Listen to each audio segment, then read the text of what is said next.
This is That Video Game Podcast, episode 668 for August 10th, 2020. Capital T, things. Not just anything. It's a talking crow with three eyes.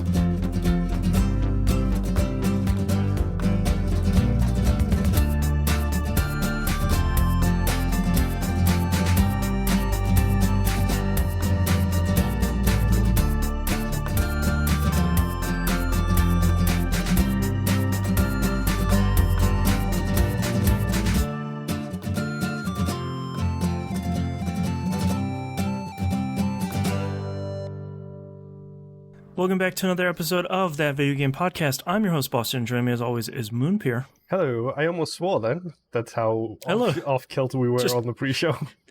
10 seconds in, and the Nimp. Hello. I have a migraine today, so we're only going to do the first half of the show because I very badly want to go lay down in a dark room again. But we're going to... The show must go on, as Freddie Mercury said famously. So we're gonna do the very first half here. Patreon.com/E1M1. The ones are numbers. Thank you so much. A whole bunch of people are new patrons this week. Thank you so much for joining up and getting us closer to Boston's spooky hour. Starting with Resident Evil 7, and getting us inching that progress bar towards its goal. And Lord knows we love progress bars on the show. Mm-hmm. So go sign up there. $5 tier is the best one. Gets you all the audio, behind the scenes, early access. Helps me pay for the show. Helps you get me crying on a live stream. Mm-hmm. Everybody wins. Let's dive right into it. Moon, what have you been playing? Okay, so we're going to start with Apex. So much Apex, actually, I wrote it on my games I've played this week list twice. Oh. Because not this Tuesday, but next Tuesday is new season. So we are at the wrap up of this season 5, 6, 4, 5? I don't know. The new, what are the characters? They're not operators, that's Siege. Legends? Okay. New Legend, I watched the trailer. Looks pretty cool. Yeah, I can't put my finger on the accent. She has a Scottish S to her. Like the way she says Sheila is very Scottish. Right. Or Australian. I can't tell. It's really difficult to get a read on. Surprising considering the redacted from the story from this season pass. There was as if there wasn't already, there was a very clear delineation line from Titanfall 2 to Apex Legends revealed in the story for this year's season. That's cool. And Blisk is now in the map as like graffiti. Like there's Blisk graffiti on the map. Oh, wow. So there is some stuff developing in the Apex world. That's really Season cool. 6 confirmed. You get your own BTU now. Oh I man. wish. If only. Dude. It's just Titanfall 3 now. What's up? It'd be even better if they bring back the auto pistol with how much everybody hated that thing. Yep. So be great. But yeah, Apex, it's great. I'm level 90 now. I have 1 week left to go. Well, 1 week and 2 days to get another 10 levels, which I should honestly knock out the park nice and easy. That will also give me all of my premium currency to buy the next season pass. Perfect. So I am part of the problem. I bought in once and then continue to play enough to buy in again and again and again. The house always wins my backside.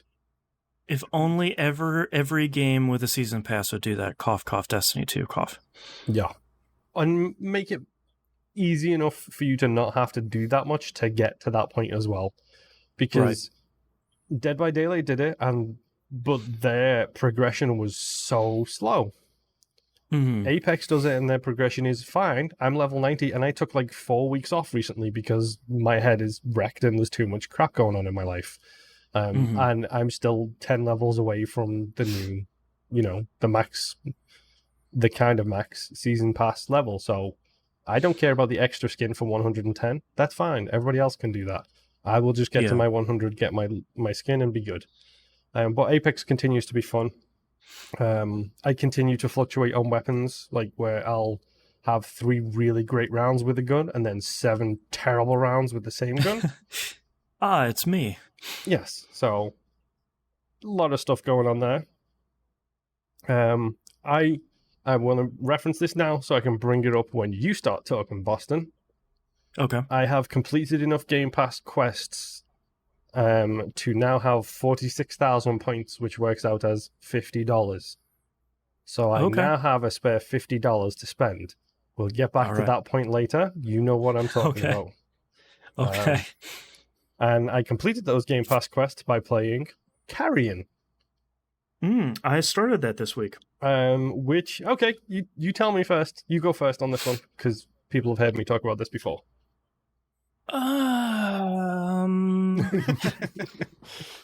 Carrion has the bones of a really great game. Obviously, the star of the game is how the thing moves. It's just like you aim in the direction and just the game floats you over there on the million tentacles this interdimensional horror has. That, from moment one, as soon as you start the game and you break out of there, it feels so good. It's just that largely the rest of the majority of the game feels like it's like 75% of the way there.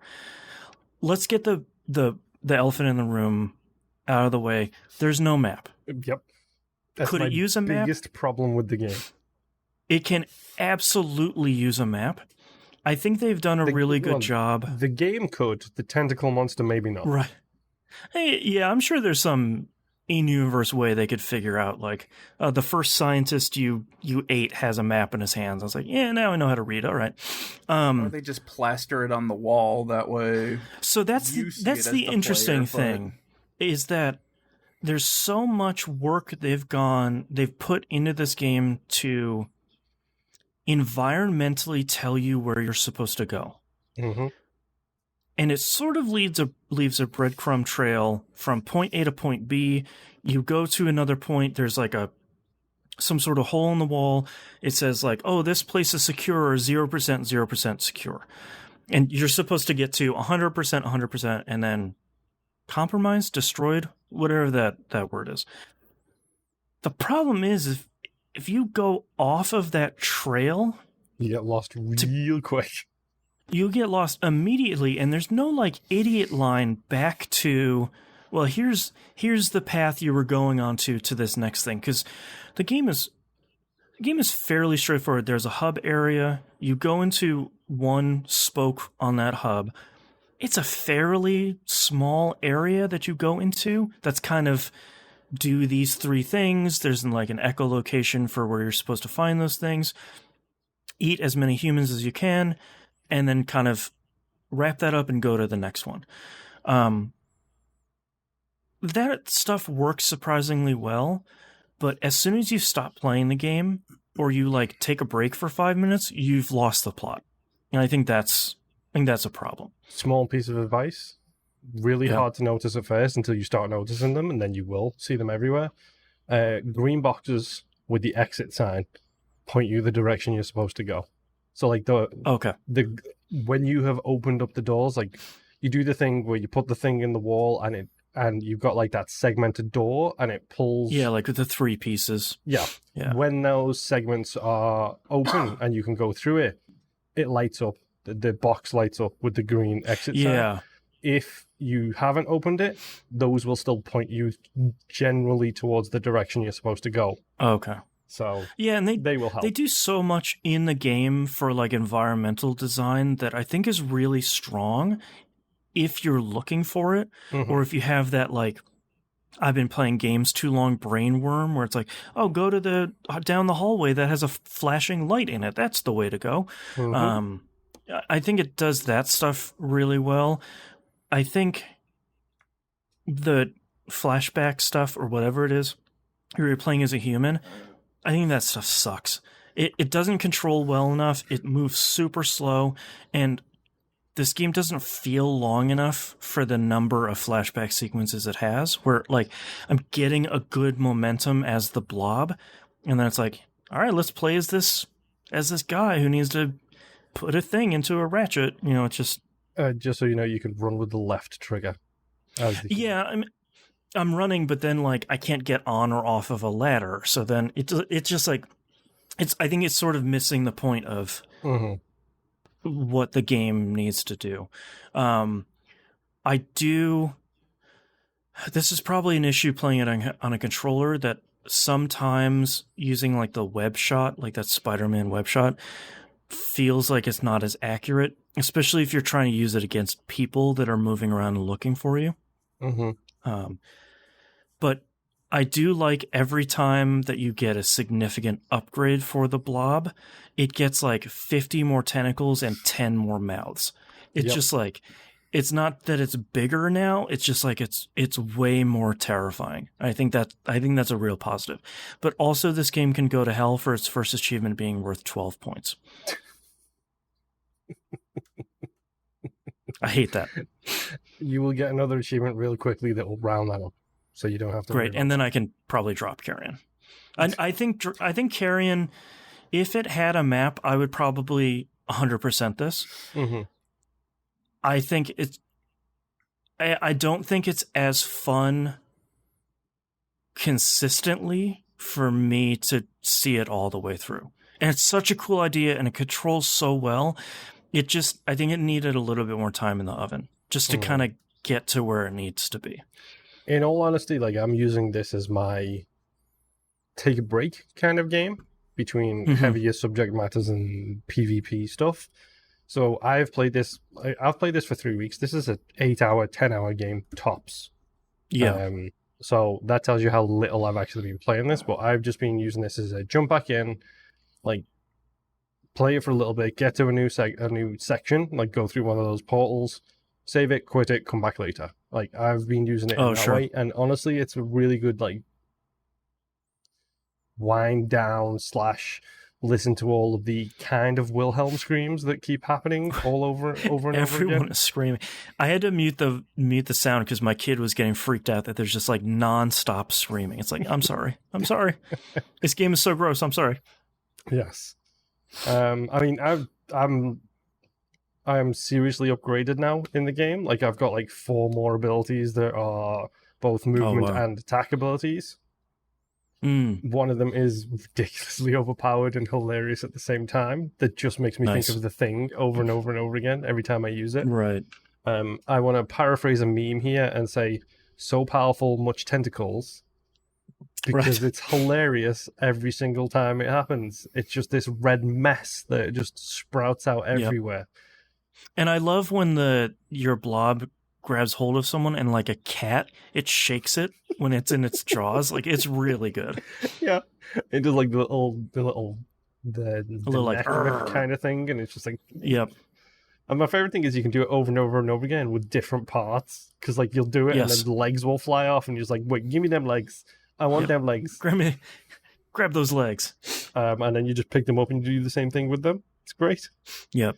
But I'm enjoying Carrion, but like I said, I have been playing this sparingly between like heavier stuff and also Apex Legends, which is take a 4-week break and then it's like, oh yeah, I'll play it for 2 weeks right as the end of the season. Makes sense.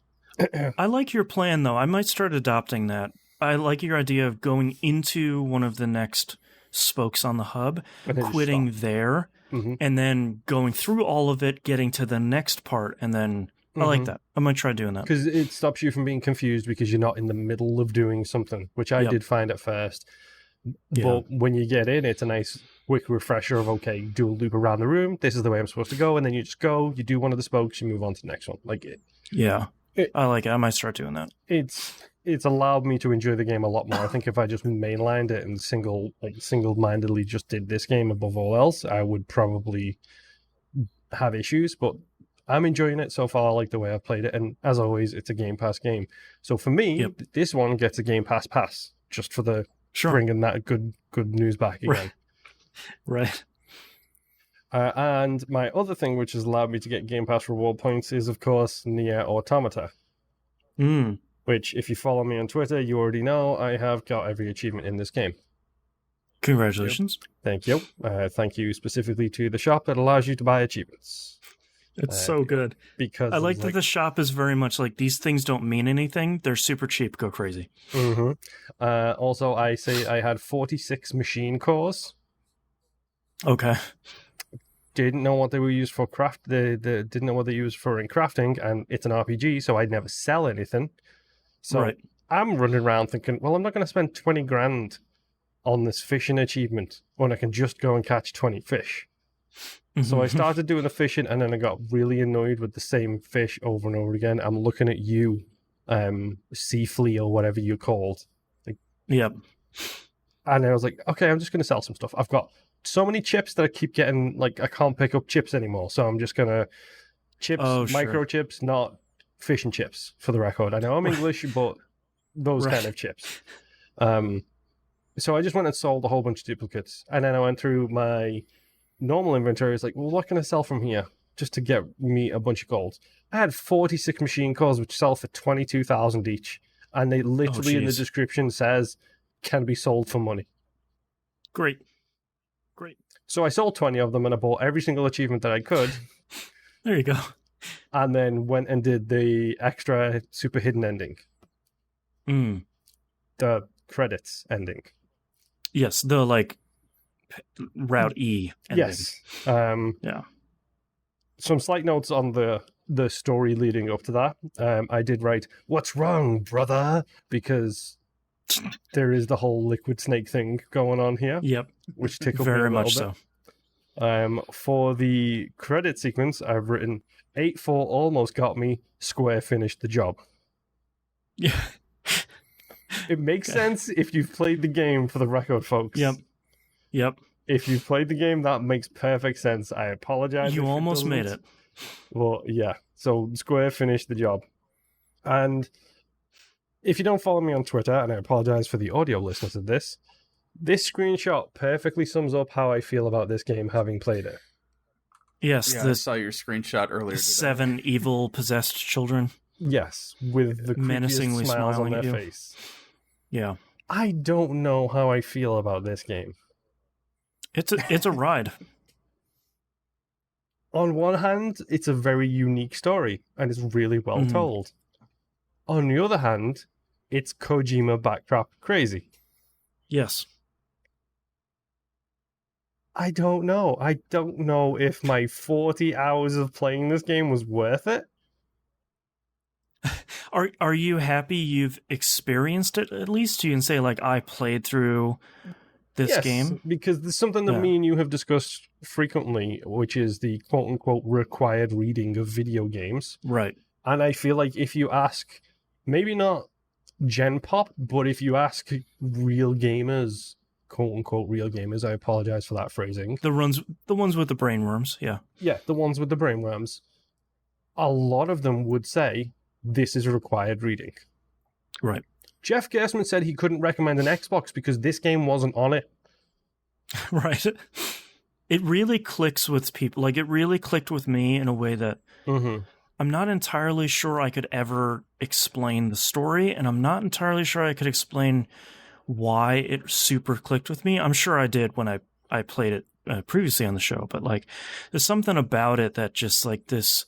The Kojima-ness, you know, the weirdness and the ambiguity about so much of it, I think is what really does it for me. And, like, I really like sad robots. Everyone's super sad in that game. That does something for me. I don't know what that says about 2020, and I don't know if I need that in my life right now.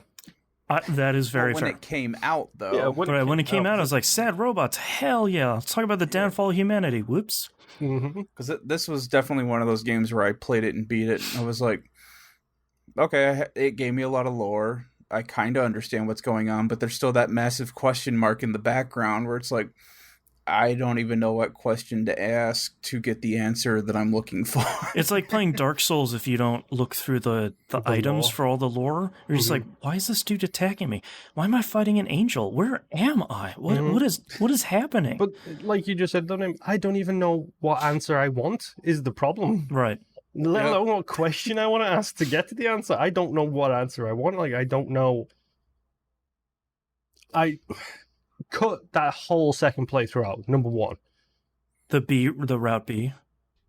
Yeah. The one where you're playing as 9S? Yeah, cut that whole thing out.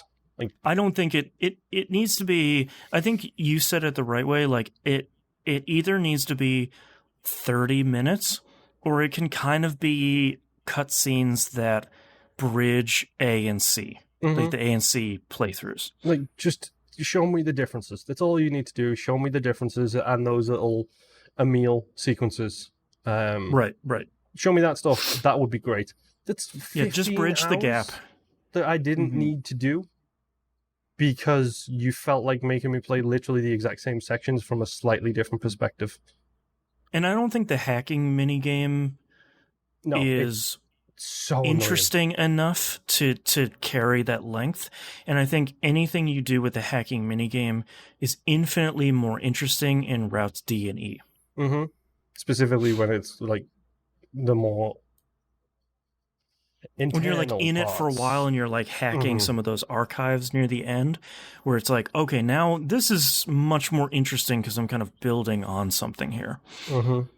Like, that feels like a giant waste. Like, this does not need to be 40 hours. This could be a 20-hour game and it would be just as good, if not better.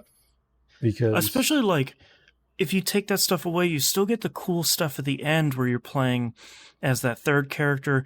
One of my favorite sequences in this game is when you're going up that tower near the very end and you're switching between two. Yeah, where you're switching between two characters rapid fire fighting bosses back to back. Like, two different gameplay styles as well. Like, that is... It felt so cool. It's a genuinely fantastic moment in video games. Like, that is a great sequence, especially when you get to the boss fight and you're literally right next to them and they're next to each other and they still keep doing the flip. Like, oh, it's so cool. It's really good. Like, the speed at which it switches, the ease at which it does is fantastic. Really well done. But at the same time, what? Yeah, like at the same time, like I sort of understand what I'm fighting. I sort of maybe don't understand why. Maybe I should have read more emails, but I guess that probably doesn't make the difference. But to me, that game for me is a lot. Someone will be really upset about this. It's a lot of style over substance. Like, it's a lot of... I really clicked with the mood of the game, and I played it on the easiest setting where it's like it's kind of fighting for you because I just wanted to get like the default difficulty, and it's still so easy. Yeah, like I really wanted to get like the feeling, the emotions behind it, and a lot of the ending stuff really sealed the deal for me. Like the switching between bosses and the credit sequences still. Like, them asking you those questions and the questions actually mattering, I think is still really good. Like, it's a very interesting conceptually, story-wise. It is crazy. Like, the story is... It's... we said it before, it's very Kojima-like in the way it tells its story, which is to say, it kind of tells a story and it kind of doesn't at the same time. Like, there's a lot going on there. Leaves a lot for you to sort of interpret and kind of fill in the blanks. Yeah, which can be both the best and the worst thing, depending on what type of game you're playing and what type of person you are. Right. I kind of wanted something a little bit more explicit in telling me the story to me, especially considering this is actually a sequel to a series. Right, which is an unofficial sequel to a trilogy. Yeah. Like... correct me if I'm wrong. Which has a bunch of other games in the background, too, that also kind of tie in, but not really. Right. Because if I'm right, it's Drakengard, Nier, Nier Automata. Yep. Okay. Which is why I'm really looking forward to the remaster of the first Nier game. Is I have started to play that game so many times, and I think I needed another one of his games to just say, like, look... There will be parts that are a little bit rough. You're going to have to play it multiple times to get everything. Just soldier through it. And this game, I feel like everyone's praise for it pushed me through, where it's like, well, everyone's seeing something. This part or this playthrough or whatever is super boring. I just have to kind of get through it and get past it. The original Nier, I wish I could talk about it, but it's so explicit. Has one of the best intro sequences I have ever seen, where a character is just berating you and swearing at you over a black screen, and it is incredible. It's so good. A buddy of mine, Adrian from England, like, when Nier first came out, we were all achievement hunters back then, and he was one of the first people I saw get like 1,000 gamer score on that, and he wouldn't shut up about it. Like, he sang the praises of that game to the high heavens. And it's like, maybe I should play it, but at the same time, it's like, I honestly don't know how to feel about this game right now. Right. Yeah. Like, maybe in 2 weeks, 3 weeks, I'll think it's the best thing ever. Maybe I'll think it's the worst thing ever. I just don't know at this point. But like you said, Boston, this will come up on that required reading list. And I feel better having played it, knowing, especially that sequence at the end, certain little bits and pieces here and there that I know people like. That sequence at the end, like, I was like, okay, this is cool. It's really well done. This is something I'll definitely need to discuss when I'm talking about the game. But then it's like, it's other little moments like where I know, oh, Boston probably loved this moment, or Nim probably loved that moment, or my wife is sitting next to me and she should never play this game. Right. Like, it's one of those things where, like, I can see how it connects. Like, there's a lot of stuff in there to connect it with different people from different gaming habits. I don't think the story was good enough for me to pull up from the completely mediocre gameplay for me personally. Sure, yeah. Like, and it's such a disappointment too, because it was touted as, here's Square Enix plus Yoko Taro plus Platinum. Like, this is going to be an action game. And it's fine. Like, I know there's some incredible stuff people have done at the highest difficulties with, like, cool loadouts and stuff, but I kind of didn't care that much about it because it didn't... Like, I wanted it to be like a Platinum game where there's this, like, the lower difficulties of Devil May Cry, where you can kind of do cool stuff, not really accidentally, but without having to try too hard. And this one was like, yeah, I mean, you're fighting kind of dumb enemies 99% of the game, and this really isn't the draw. Yeah. Like, it's the whole thing with it is it's all about its story, which is good, albeit super confusing. Yeah. Like, I mean, to give you an idea, folks, the last two Platinum games I played before this were Bayonetta, which is potentially one of the best character action games ever made, period. Yep. Which, the story in that makes no sense, but I didn't mind because it played like a god. Like, that game. Yeah, because you had witch time. Like, who cares? Yeah. And the other game I played was Metal Gear Rising: Revengeance, which plays okay and it has some fantastic depth if you really get into it. But the story on that is incredible. Yeah. I'm glad that you took the ride, and I think it's... We were talking about Evangelion before the show started. It reminds me a lot of that, where it's like, I liked taking the ride, and it looked cool, and I kind of like, I get the mood. I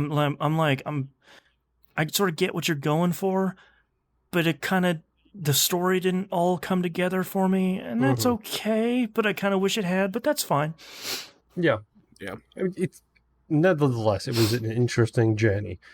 Bright side is I now have 44 gigs freed up on my hard drive. Perfect. There you go. So now I just have to keep ticking away at that to get me down below 90% fulfilled. For 90% filled. I don't think I'll ever be 90% fulfilled. Right. Not in Hell Year 2020, that's for sure. Exactly. But yeah, that's pretty much all I've been playing. So, Mr. Nim, tell me. Do you want to talk about your $50 thing right now or later? We'll get to that when you talk about your games. Okay. I need to know. Surprise. I need to know if I should buy that game. You already know the game I'm talking about, so we'll just get there when we get there. Okay. I'm hoping I'll talk about it, but if not, then you'll need to prompt it. Anyway, the Nimp. All right. So my kids and I played Fall Guys Ultimate Knockout. I have been playing... I saw the first and last word in that title. I have been playing so much Fall Guys. I have been looking forward to this game for probably about a year and a half, ever since they showed it at E3 or whatever.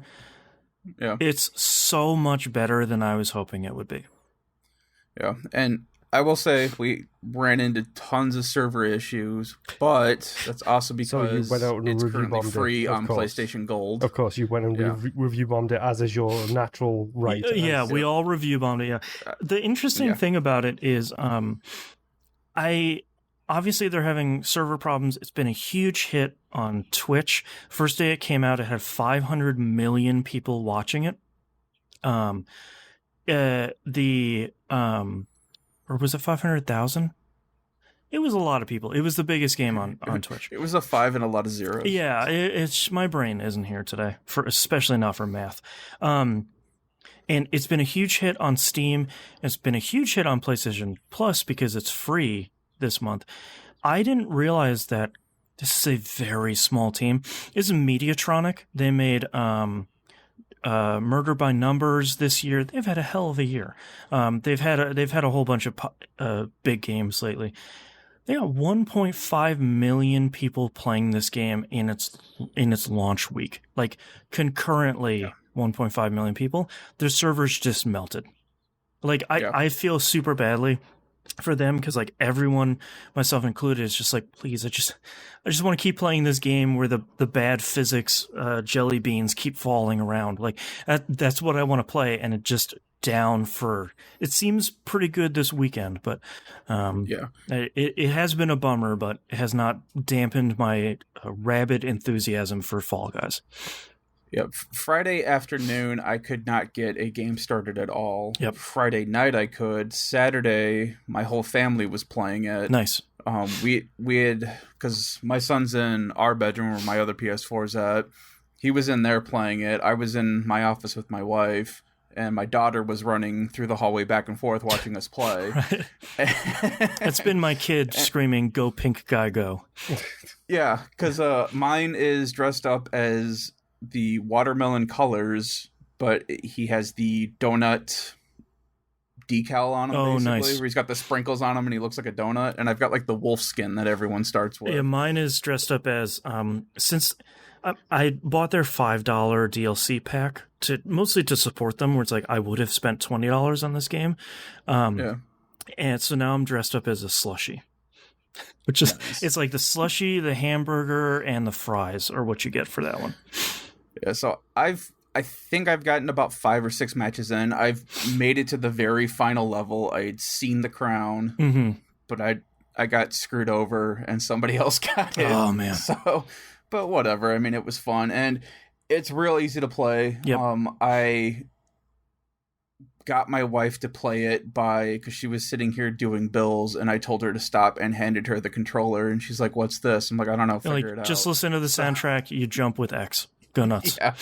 So I think she got 2 qualifying rounds in, 2 nice. or 3, just goofing around, and then she was sitting there watching me play, and then my daughter is all about it because it's cute and bright. So, well, my wife was watching it, and she goes, "This looks really stressful." And I was like, contrary to how it looks, it's really relaxing because if I lose, fine, I can get into another match in like 5 seconds. If I get all the way to the last round of it, that's fine. It takes me like 8 minutes on a 5-round episode. Like there's literally no time investment to it. Yeah, the rounds are short enough where I don't care if I win or lose. I'm just there to check out what you can do. Yep. I will say though that I absolutely hate the egg hunt thing. It's not great. I've only done it twice and I hate it. It's not great. There are a couple games in there where it's like, I think it'd be okay if you guys sort of, with this game focusing on seasons, it would be nice if they would sort of retire some games and introduce new ones between seasons. Because I think keeping that stuff fresh would be really solid. But there are a couple in there that's sort of like, this isn't, I'll play it. I'm not going to like rage quit just because this showed up, but it's certainly not my favorite thing. Well, some of them, like, you go through the map just fine and you don't feel that time. Mm-hmm. That egg one, I'm just like waiting for the timer to clear out. I was like, I don't care if my team gets disqualified. I want to be done with this map or this game. It sucks. Yeah, that's the only one I really dislike. There's a couple others where it's like, this one's fine, but none that I really actively dislike like that. But I am interested to see how they do with the maps, or I guess the levels, the individual games. Because I would be perfectly fine with them just adding like 8 more, next season while still having the old ones in there, or them just doing like all brand new maps every season. Sure, whatever. yeah. And I do really have to say, I was really worried about this game when I first started because it has a 40 rank season pass, and it has like every 24 hours something new is in the shop, and there's 2 types of currencies. One is crowns. You get that either through the season pass or by winning. So I have 0 of them. Or kudos, which I thought was going to be like the annoying where it's like, oh, every 10 ranks you get 20 of them, and each thing in the shop costs 3,000. No, like every time win or lose you finish a match, it just dumps kudos on you. Where it's like, oh, you lost, but you made it to round 4. Here's 450 of them. Go nuts. Oh, you got like, you were the last 7. Here's 800 of them. Go crazy. It's like, okay, that feels better. Yeah, the way they do their costumes is that there's a top and a bottom, and there was a pigeon costume in the shop that you could buy with kudos, and the top was 2,000 and the bottom was 2,000. Yeah. And I had almost enough, I think I'm only like 100 off or something like that, of being able to get both. Yeah. But, I mean, the costume doesn't do anything for you at all. It's just if you like it or not. Yeah. And it's not that hard, even if your character looks like everybody else, it's not that hard to figure out who you are. You're the guy in the middle that's falling over. Yeah, I think the camera does a really good job of just placing your character in the middle of your view. Yeah. And that's who you are. Yeah, So. Brain Eater in chat says I really want this game to come to Xbox. It's one of those games where it's like, unless there's some like licensing deal that has not been disclosed, it should be on Switch and Xbox and Stadia. Like, you just want to put this on as many platforms as you can, because it's one of those games that I want everyone to play because it's legitimately just fun. It is a 60-person battle royale technically, but it kind of doesn't matter. And it also seems like it's simple enough to where like mouse and keyboard versus controller will not matter in the slightest. So just stick them all in crossplay. Yep. Well, and I'm wondering if, because of how small the studio was that made it, if they just decided to do one system at a time. That's sort of what I was figuring. Especially knowing going into Plus. Right. Like, if this came out on Switch, it would be a mess. The servers would be an absolute mess. And they have been... If it came out on 2 consoles at once, I think their building would have burned down. Yeah, and I have seen that in future patches, they're going to do private lobbies. I think that's going to be really strong for streamers. Like, if you can have a private lobby, here's a code, get, this streamer and 59 other people in their own lobby, I think that'd be a lot of fun. Or at the very least, you and like 5 other friends that are in a party, because the maximum party size is 4 right now. A whole bunch of people just kind of shooting the poops and playing Fall Guys. Like, that sounds really great. Mm-hmm. Yeah. Fall Guys is really good. It is. Go check it out. Or at the very least, if you're not going to play it now and you have a PS4, just go download it now since it's free, and you'll just have it. Like, Moon, go download on your PS4. You might not play it anytime soon. PS Plus free. I don't have PS Plus. Well, crap. Too bad. That's a bummer. Well, it's $20 then whenever it comes to Xbox. Yeah. Which honestly, I wouldn't be surprised if that came out on Game Pass. That's what I was thinking. Yeah, I wouldn't be It's the right surprised. size. It should. It's the right... And that will probably be the next time their servers catch on fire. Exactly. Right. So, next game that I played, Ghost of Tsushima. It looks like I'm on the last mission for Act 2. Okay. I have completed everything on the southern side of the new island that I'm on. Okay. And I haven't done anything on the northern island. Northern part of that island. How many islands do you have unlocked? Just 2. Okay. And it looks like it's just those 2. It's just like I said, the northern island that you eventually get to looks to be about the size of 3 or 4 of the initial island that you start on. Okay. So it's just one big landmass. Yeah.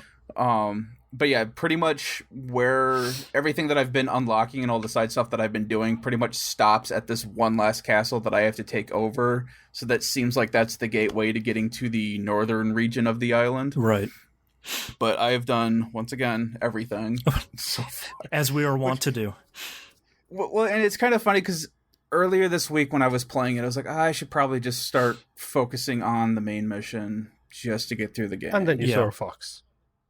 And then 4 hours later, Ooh, I'm following a fox thinking, no, I'm still having fun. Yeah.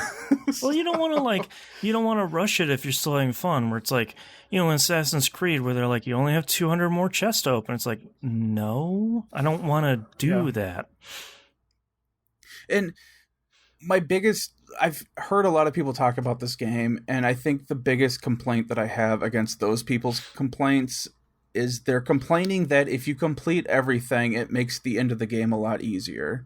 It and should. I'm kind of sitting there shaking my head thinking, yeah, like it's a lot of time investment and a lot of things that you're doing, and you don't necessarily get, like, I'm not walking around with some uber sword or equipment or anything like that, but it gets you more familiar with your skill set, and it gets you more familiar with how to take on new opportunities that present itself that you may not have realized you could have done 5 hours earlier. Right. So, but I'm noticing right now a steady increase in difficulty, which isn't necessarily a bad thing, but I'm constantly hearing people complain about how easy the game is. I'm like, I don't know, are you playing this on easy? Also, like, that's okay.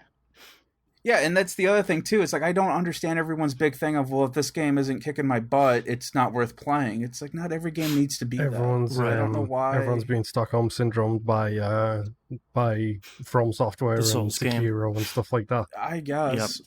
But, like, even the standoffs where I was I was really good and never had any issues with it. I'm up to the point now that because of me having that particular tech tree filled out, I can kill 3 people in a standoff if I do it right. And the armor that I have on, I can take on 2 additional people in the standoff. So that's like 6 people right there. But I'm having like a real hard problem initiating or getting past the first standoff because there's now extra feints. And it just, there's something extra going on that I'm not catching where I'm either too slow or too fast. Mm-hmm. Gotcha. It's like all of a sudden my timing's just off. Right. And it's been a slowly gradual thing where I've had to sit there and like really study the opponent that I'm going after to make sure that I do it right. And it's awesome when you get all 6 of those at once because there's just bodies laying on top of each other where you're at. Oh, nice. And it really sucks when you screw it up. Yeah. Moon, I just remembered the game that you're saving your ducats for. I hadn't written it on my list, so I'm glad you brought it up. I had totally How had you not written that? It came out literally 2 days ago, and I forgot to add it to my list. Whoops. Anywho, it's on the list now. So, besides Ghost of Tsushima, the other game that has pulled me away from Ghost of Tsushima is F1 2018. Did you go with the Game Pass version? No, it came free off of a Humble Bundle this month. Do you have or don't have Game Pass? I can't remember. I don't have Game Pass. Okay, because I was going to say 2019 is on Game Pass right now. Yeah. No, I don't have Game Pass because I don't have the time to go through all those games. Right. Do you think I do? And I know I'm going to try. Yeah. Well, see, I stopped myself. I don't. You and I are like on the opposite end of the spectrum here, where it's like I'm trying to be good about not having my hard drive filled because I know I can't do it. Right. So, okay. But yeah, so I have F1 2018 on my computer, and I love this game. I downloaded it, and 4 hours later was still playing it. Yep. 4 hours later, you blinked, and you're like, oh, no. Yeah. And I went right into career mode. I have everything ticked on. I left the difficulty. I think difficulty starts at level 20, which is still easy. But I've got like everything, like all the baby gloves are on because I know that how I normally play a racing game is not going to fly in this game. Oh, yeah.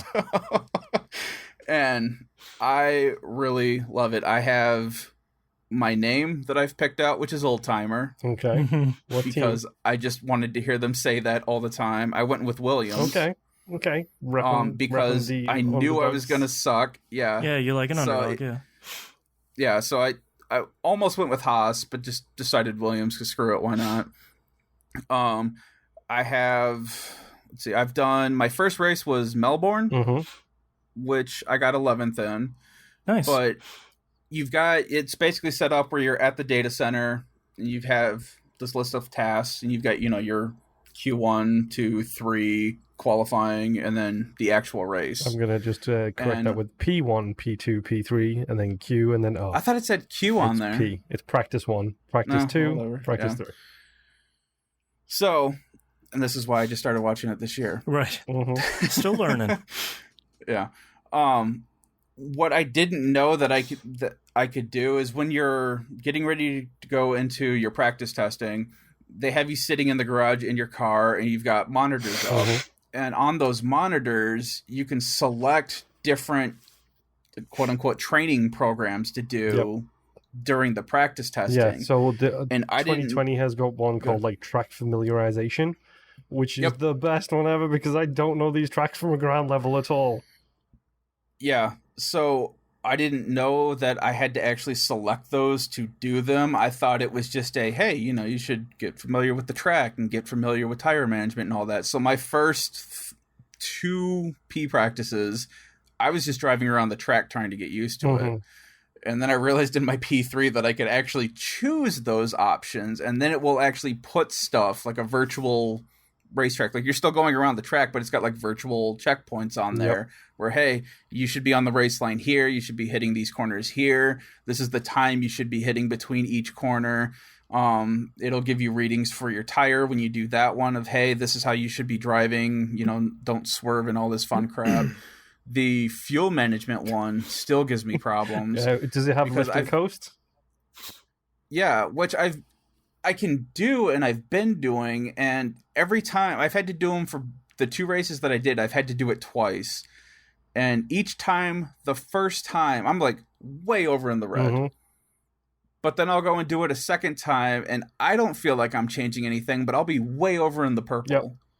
And not understanding what I'm doing differently, because it feels like I'm not changing my race pace or anything. I think it literally comes down to, like, you wouldn't even realize it, but especially once you're used to the corners, you're lifting off a lot sooner and then braking a lot later because you're getting a lot less speed. So that in itself is saving you all that fuel from that point. And then because you're braking later, your acceleration can come on a little bit gentler. And then that will save you fuel as well as you go. Like, if you just full throttle it, then you're going to plow through your fuel so much faster. Whereas if you're doing a very gentle acceleration away, that will save you fuel because your engine's not working as hard. I do the exact same thing, especially with the fuel management one in 2020. I do the exact same thing. First one, terrible. Second one, purple. Like, what's the difference?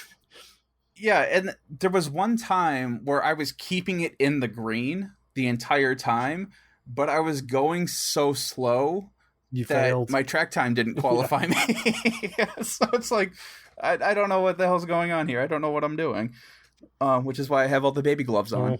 So, but then I get to qualifying, and I get to the very last end of my lap, and I get spun out, and then it puts me all the way back into position 20, which I'm finding that I have no issue with being in position 20, because in Melbourne and in the next race that I did, everyone's all together.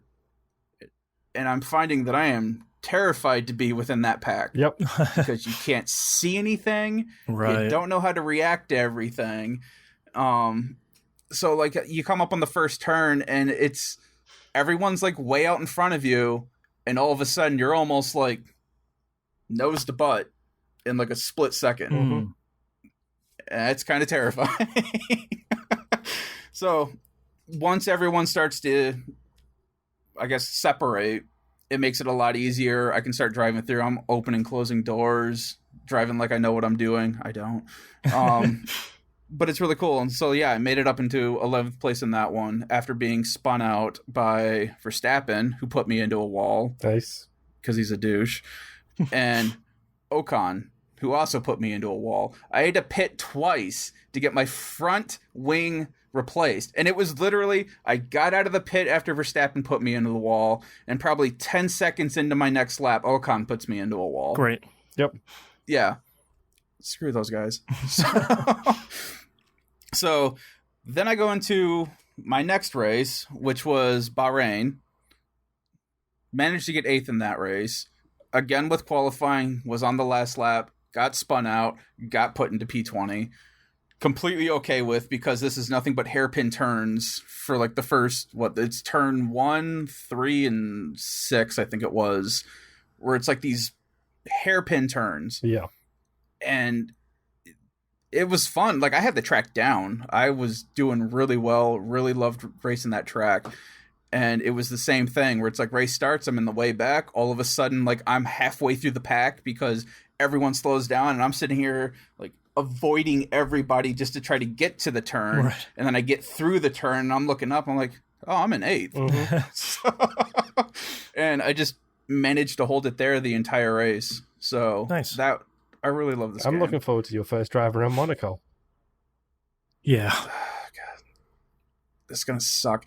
And the funny thing was, my son was watching me play, so he's sitting down here asking me like all these questions, and I'm sitting here trying to explain to him while I'm like completely zoned out on what I'm trying to play. Right. So it's like I'll talk for like a second. Like, he'll ask me, what's the thing that keeps lighting up on the bottom right? I'm like, oh, that's DRS. And then I start explaining to him what DRS is, and all of a sudden I get up to like another pack, and I just kind of trail off, and then I'm just quiet, and Aiden, or my son's like, so what's DRS? Oh yeah, so and then start going back into it. But I kept zoning out, and he eventually got tired of me zoning out and just left the room. He's like, oh, it looks really cool, and then he walks out. So Nimbai steering wheel when? I can't. And my son, because I was playing, I'm using the Xbox controller on my PC. And my son had asked me, he's like, you're not playing keyboard and mouse? I'm like, oh, hell no. No way. No. I'm still, my camera is still just above the driver's TV helmet. position, yeah. Yeah, because I can't figure out what I have to do to get the camera view to move down to to the proper driver view. Mm-hmm.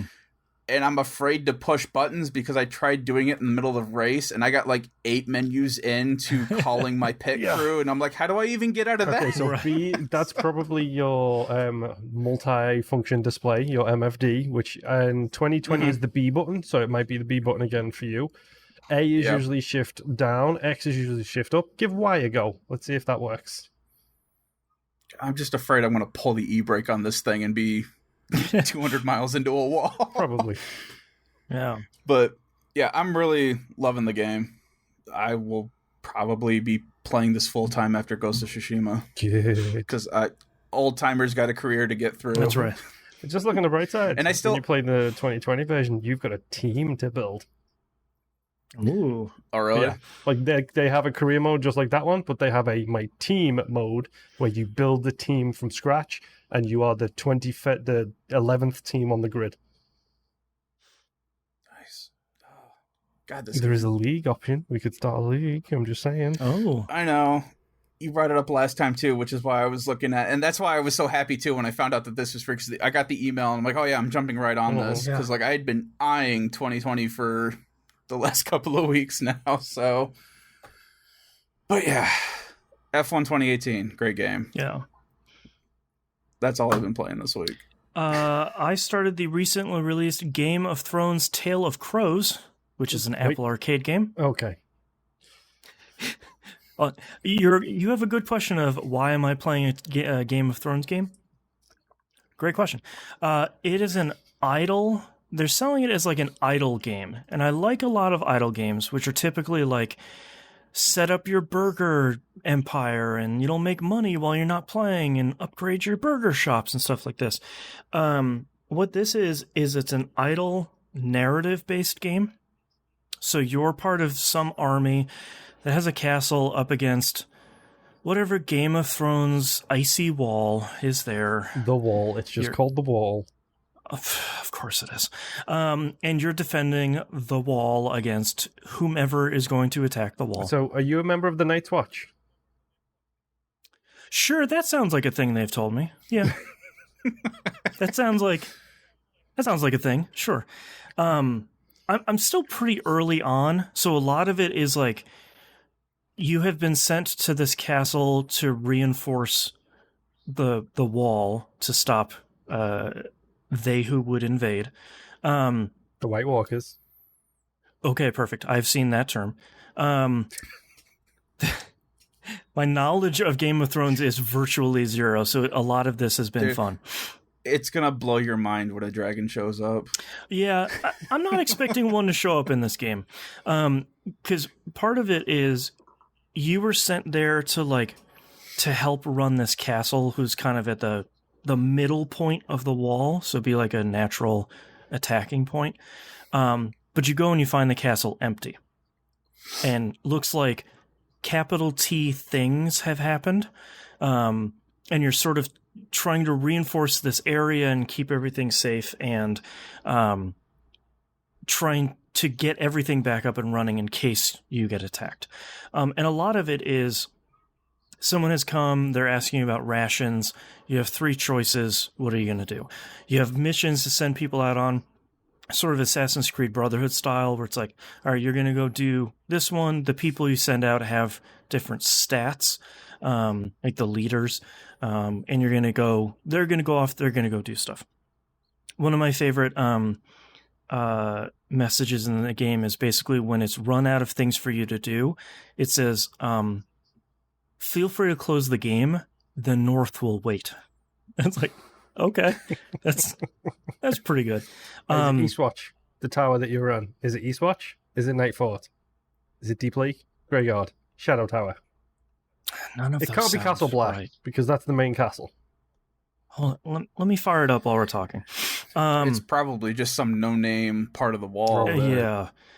Yeah. Also, it is a staggeringly good-looking game. It has an incredible art style to it. Devolver Digital published. Castle Black. Castle Black was empty. I call BS. Hey, man. Depends on the time frame. Who knows what really happened? Okay. I haven't figured out the things. So far, I've gone through 1 leader already because everything went super well. There was a battle coming. I sent my leader out to charge out with the men as opposed to leading from behind. He had hit with some sort of magic spell that aged him 100 years in about 15 minutes, and he died. So I picked someone else, and now I'm on my 2nd leader. So you killed Jon Snow. They all have they're all like Lord Grayson or like Duke Aegis or stuff like that. They're very clearly randomly generated Number names. 1, they shouldn't have titles because as part of the Night Watch, you forfeit rank and titles. So therefore, why do they have titles in their names? This game is a sham. Let me fire it back up. The guy who I'm playing right now is called Axel Waters. Okay, he doesn't have a title. Okay. All right. Good.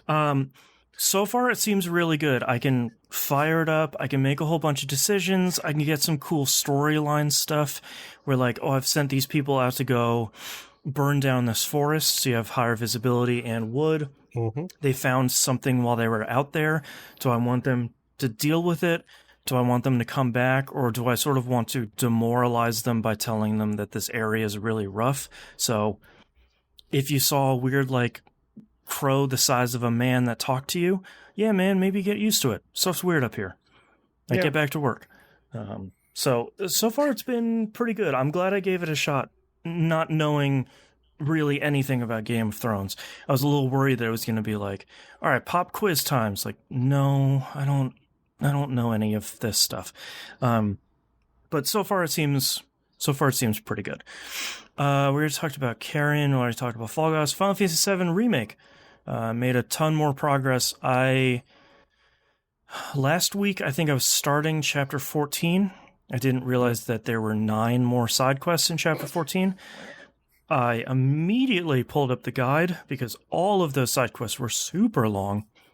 And a lot of them were hey, you need to go find the lost kids from the orphanage again. I don't know where they went. It's oh my God. And of course they were in an impossibly weird spot that I've only been to once before. Banged all those out. It was really nice to open up the Corneo vaults finally after 10 Seeing all the chapters. shinies in there. Yeah, and like there was a lot of good stuff in there. Maybe not as good as I was sort of expecting, having seen those in like chapter 5. And it's like, man, there's got to be some like Ultima sword in there or something. Like there has to be some real hot stuff. But I also remembered there are no weapons in this game, really. Like there are 5 weapons for each person, which is fine. You're still in Midgar. I get it. I thought you were talking about the other weapons, and I was going to say, well, duh, they don't show up until Final Fantasy Remake Part 7. That's right. I just finished chapter 16. So in the framework of the original game, I have sort of made my way through a significant part of the Shinra building. I was very happy that they gave you the elevator versus stairs option again. I 100% took the stairs, mostly because I remembered in the original, you could like get some stuff along the way. You couldn't in this version, but there's a lot of dialogue in there, isn't there, as well, in the original? There's an incredible amount of dialogue from Barrett, especially like very slowly dying as you're going floor by floor. Like Tifa's up there like running. She's like 5 floors ahead of you and being like, all right, come on guys, keep up. This is fun. Woo. Cloud is like slowly slowing down, but never like, he's never showing that he's tired. He's just walking slower as you go through. And Barrett is always like, oh God, can we take a break? And it's like floor 10. He's like, oh, please, God, it's the worst. Really good stuff. There came a point where he yells after Cloud. He's like, yo, I thought we were brothers. Come back down here so I can lean on you. It's some really good stuff. I really liked it. I'm assuming that the elevator pathway, like the original game, would have just been a bunch of fights, which is fine, but I wanted that character stuff, especially Cloud, Tifa, and Barrett. All 3 of them together is really good. A lot of the stuff to get to Shinra Tower was really interesting. I really liked how they sort of completely reformatted, because in the original game, it's just like, here's this like 2 or 3 screens that are kind of hard to understand how you get from point A to point B. You're up it. Hey, it's a Shinra building. And this one is like a significant climb up the events that happened in some previous chapters. So I'm partway through that. I only have 2 chapters left. I'm really happy with the storyline changes they've made so far. I am really happy. Some of my favorite pieces of Final Fantasy VII music are stuff that happens in Shinra Tower, like the Genova music and all of its variants. The song that plays in the original, and I never remember its name, where you're following the blood trail through the Shinra building on like one of the higher floors than the original, that has a really great version here. Seeing all that stuff coming together is really great. And Red 13's voice is perfect. Whoever they got to voice act Red 13 is perfect. I was waiting for him to talk, and he even in his first line, I was like, yep, that's Red 13. This is great. Nice to see you, buddy. No, he's just kind of not gruff, but kind of like, I don't know, it's kind of the voice you would expect to come out of a big red cat with a flaming tail. Like, it's just kind of like, hey man, what'd you call me? Like, I have a name. What are you talking about? Also, just so you know, that music that you're talking about, it's literally called Trail of Blood. Perfect. Yeah. The stuff that's coming, the reason why I took a break is because the next 2 chapters, if the original game is anything to be based on, and the stuff that this game has changed positively, I've been a big fan of everything that's changed so far. The next 2 chapters are going to be like one hot banger after another story-wise, and I kind of want to just try and knock it all out at once. If my kid keeps waking up before the sun does, I'll have plenty of time in the morning to do so. Mm-hmm. Without a migraine. That's how, because you... Yeah, because you get that big story dump in the Shinra building. Yep. and then it kind of lays off a little bit, and then you get another big story dump, and then you get kind of a pain in the butt boss fight. Yeah, and then a story dump. I think I'm like right before a big story dump. Like I have freed Aerith and Red 13, and we're kind of like in a safe place where you can kind of catch your breath a little bit, because of course Cloud is acting real weird. We all know why. But like there's kind of this inhale before the next couple of battles and storyline things. So I thought, all right, well, this is probably a good chance to kind of take a break here and kind of hit the rest of it throughout. But Final Fantasy VII Remake continues to impress. It is really great. The guy they got to voice Hojo is also really great. Like this nerdy, sleazy scientist. It's all the voices are so good, especially President Shinran when he's like mean talking Reeve is always sort of like, fine, Reeve, whatever. Sounds like Vegeta. Yep. Yes, Reeve, Mondo, cool. So, and last but most importantly, coming out this Friday, thought it was a Tuesday release. It was not. Friday, just like the films that it bears the name of, Fast and Furious Crossroads. So this is the game I was specifically talking about, by the way, when it's like, do I spend my $50 I have earned in reward points on this thing? I'm only a couple hours in, and I hear it's a fairly short experience. So considering friends of the show, Chuck from the Bamcast No Codes cast, blew through it in an afternoon. Yes. Yeah. So I suspect I'm probably about halfway through at about 2.5 or 3 hours. This game opens with Dom and Letty having left little Brian in the hands of Tej. So we sort of know where this sits in the Fast Saga oeuvre. Right after 8, basically. Right. Yes. They are taking care of some business, chasing down some peeps, as apparently they are wont to do. One of the first shots is Dom in a muscle car, and then right next to him is Letty in a very similar car, but just has a minigun coming out of the like where the sunroof would be, and it's like, okay, sure, all right, this is still what it is. And one of the early lines is Dom yelling to Letty, "Hey Letty, take over and shoot your harpoon gun at the flamethrowers on that car." So, a pretty significantly different thing from the original, from the films. They did have harpoon guns by the time we got to 8. That's fair. That's a good point. Yeah. This but does have flamethrowers. No. This is getting into some Twisted Metal Vigilante 8. Yeah, a little bit. This does steal one of my favorite car things from video games from Sleepy Dogs, which is shunting.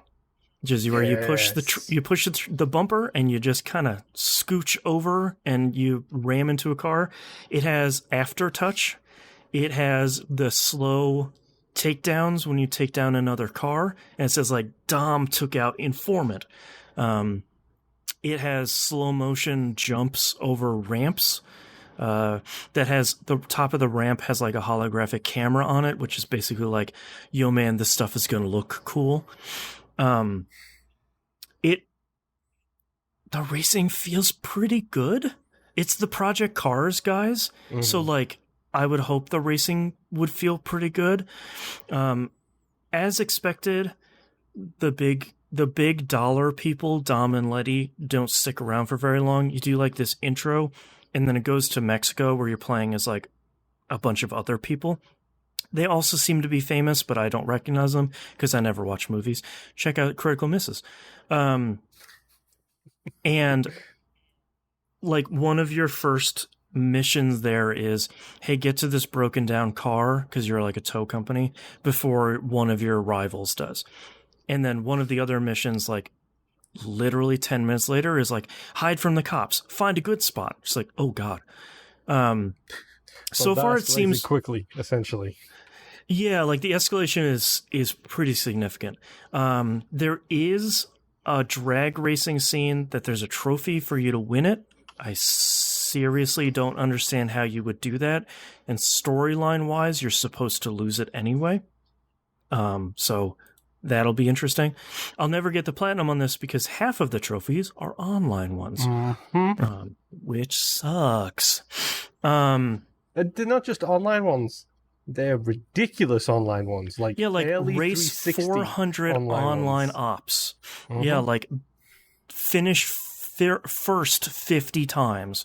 There's a whole online section that the game is really pushing you towards, especially like creating your own crew. For like where you invite people to a racing crew of your own. I probably won't touch any of that. I do like there is a session called The Family where it's all behind the scenes photos and info from the movies and the game, which so far I've unlocked a couple and have been actually pretty interesting. It's like, hey, this car that Brian raced for 15 minutes in one of the movies is one of 9 street legal versions of the car that was allowed in the US. It's like, oh, all right, cool. That was neat. So far, this game seems good. I was expecting it to be very not good in a way that garbage. Yeah, not even like a B game sort of way. I'm expecting this to be one of those hidden gem B titles where it's like, look, if you love the Fast Saga movies and if you like racing games, this is one of those. And it's fine. Like, it continues the story. There's some fun stuff. Like, Letty has shown back up and she alluded to your main character being part of Suki's crew. And it's a lot of like, there's so many references this game is dropping where it's always like, that's Chappie. Like, there's so many of those moments where it's just like, it's that thing. All right, yeah. I didn't notice you tweeted like, I'm so glad I watched the Fast Saga recently because otherwise I would have missed half of these references. There's so many references. Yeah, like there's one of the characters is like, oh yeah, I fished out this 69 Camaro out of a lake in Florida. It's like, hey, that's right. They jumped in. Yeah. So it's a lot of stuff like that where it's like, all right, like if you have seen this stuff a lot or if you've seen this stuff recently, you will get a lot of this stuff. It seems like the developers genuinely love #family as much as all of us that have the Fast Saga brainworms do. And I think that makes this game, I don't think it makes this game great, but I think you can tell that they have the same love for it. Where it's like, we're making a licensed fast game, which nobody wants. We're going to make it as good as we can, and we're going to do as much as we can with this. And I got to give them a lot of credit. It's fun to play so far. And it seems like it's a good time. So I didn't get too much of a chance to play it because, one, I've been sick all week, and two, it came out on Friday. So I just like haven't had enough. I get most of my time playing during the week.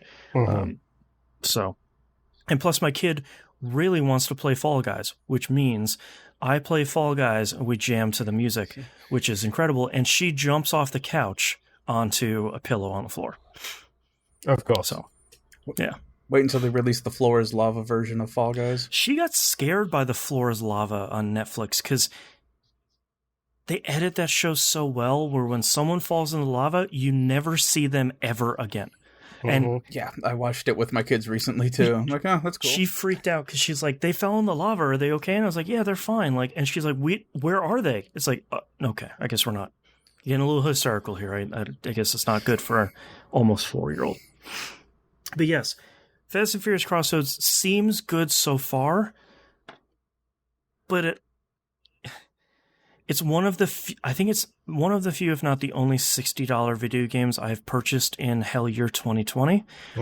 I have a sincere feeling that in maybe about 2 or 3 weeks, this will be $30 or $40. So if you don't need to play it right now, you can probably wait a little bit and it will be okay. But surprisingly, I'm having a lot of fun with it. It seems good. It's not going to be game of the year. It might not even be in my top 10. But it seems really good so far in a way that I don't think I was expecting. So, Moon, your $50, maybe hold off on that for a couple of weeks, and I bet you could get that and something else for that $50. Yeah. From what you're saying, that's probably where I'm standing, and I know Chuckles is going to talk about it too over on their show, so... I'm excited to hear it on noquarters.net. Me too. Yeah. And curious to see, because I feel like you, Chuck, and I are probably the only 3 people that are going to be playing this. Mm-hmm. I don't see this being a huge hit. I'll probably watch Giant Bomb's quick look because, of course, they'll be doing one. But I don't expect them to cover it too much or too glowingly. So no, I mean, the only thing we can hope at this point is it goes onto Game Pass or PS Plus real quick. Yeah, and they just say like, "Hey, check this thing out. It's like a fun 4 or 5 hours, and it has some online stuff no one played, but that's fine." Yeah. All right, that's all I'm playing this week, and that's our episode for this week. Visit us at tvgp.tv. Everywhere to find and follow us on the right-hand side of the page. Patreon.com/E1M1. The ones are numbers. Talked about all the cool stuff at the top of the show. This is the last week to play Return of the Obra Dinn along with us. We're going to be recording that next Saturday. That's the third Saturday of the month. Probably going to be a big episode, too. Yeah, we're probably, if you want to go into that one spoiler-free, is pretty much all of that is a spoiler. You might want to... Took me 6.5 hours to 100% it, and I moved super slow, so you probably have enough time. And this week we're going to start, we're finishing up our coverage of Everspace for patrons, which means that should be about halfway through for the public feed. You should go listen to that to hear Monkey Senior's hot tips the first couple weeks that saved our sanity and sort of turned us into Everspace fans. And I think that's it, so we'll see you all next week. Bye, boy. Bye.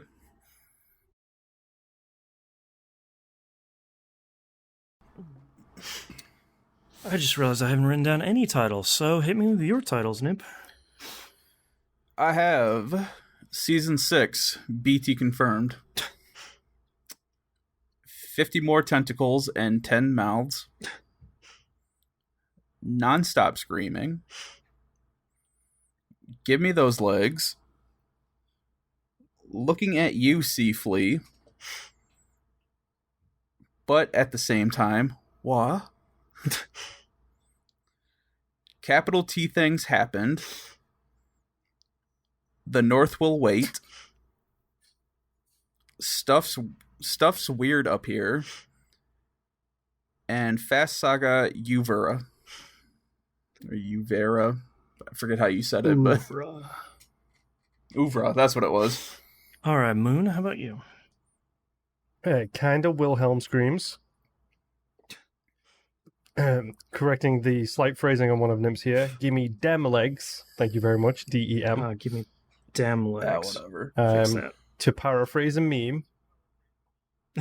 So powerful, much tentacles. Go, pink guy, go. Second one is purple.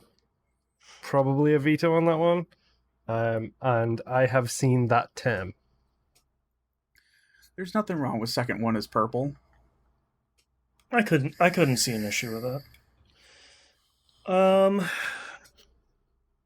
I wrote down gimme damn legs, capital T things happened, and the North will wait. Anything jumping out for you guys? I think we do capital T things. Well, that's it. Cut her off right there. Capital T things. Capital T things? I think it's a bit more snappy than capital T things happened. It feels a little bit long. I can get behind you on that one. Scratch. All right. Let me know when you guys are ready to start. Ready. Yeah. All right, starting in 3, 2, 1. This is That Video Game Podcast, episode 668 for August 10th, 2020. Capital T things. Not just anything. It's a talking crow with 3 eyes. All right, thank you so much, everyone, for hanging out with us. Sorry we're doing a short episode, but I feel like dying, and I'd rather not do that. It's a See you next Raven. week. Bye. Bye. Unless you hit that Patreon goal. Bye. All right, we can stop recording.